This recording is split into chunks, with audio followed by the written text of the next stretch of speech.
infield fly rule is called interference, it would be a double play if they do.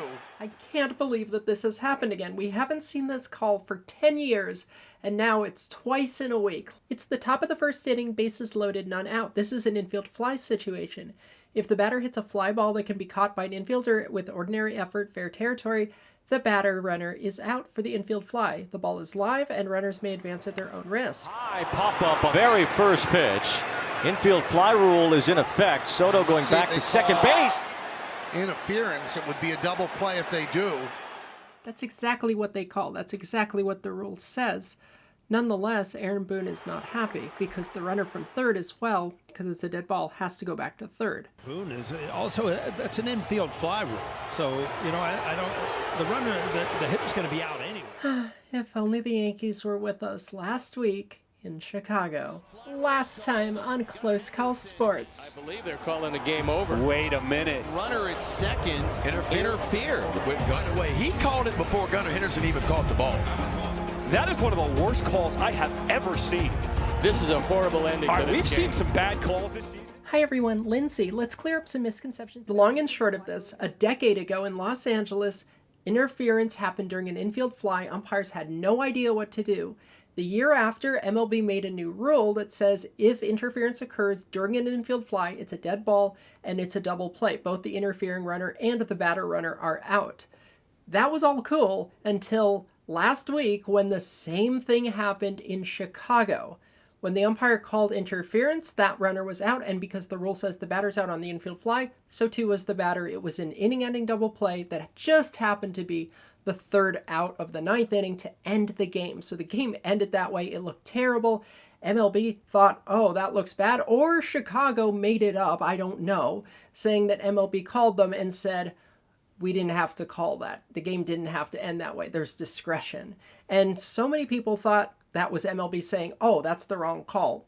MLB never said that was the wrong call. They're saying the umpire's judgment as to whether that was interference may have been different because in that situation, the middle infielder caught the ball. And that's the big difference between that play and the Dodgers play. The Dodgers play, they dropped it. The Chicago play, they caught it. Okay, everyone caught up? Good. Oh yeah, the fielder dropped the ball in Anaheim. Not that that matters. It really doesn't matter because interference is called the moment that occurs. You don't wait until the ball's caught or dropped. That's part of the rule. You call it immediately. That said, in Anaheim, what could Soto have done is what Boone's arguing. Here's what Soto could have done, or any runner who's in this situation. If you stand on the base and you do not move and there is contact or whatever happens, you'll only be called for interference if the interference is intentional. That's Rule 601 penalty comment. So many rules to go over, right?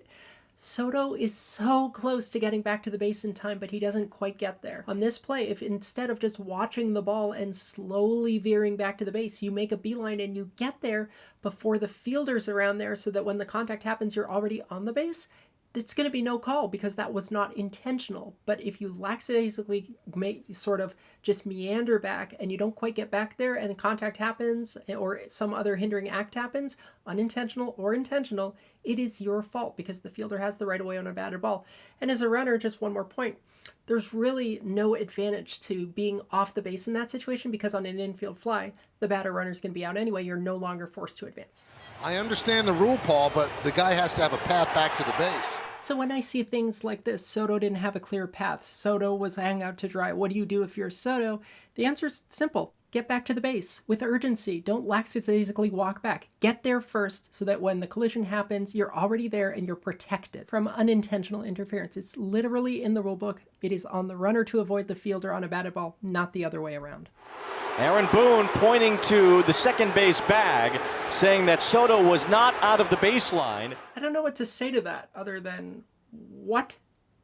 This is obviously not an out of the base path call because there was no tag attempt. Moving on. See if they turn two. No, it hits the runner. Super wonky game. Rule 506b7. Rizzo's out for getting hit by the ball. Look at that. There's an exception for the infield fly rule if you're standing on your base. You ask, could this be a double play? The answer, if the umpires deemed Rizzo's actions willful, deliberate, or intentional. It's back to that intentional, unintentional thing. Just running into the ball, it's not intentional. Dead ball. This person's out for this.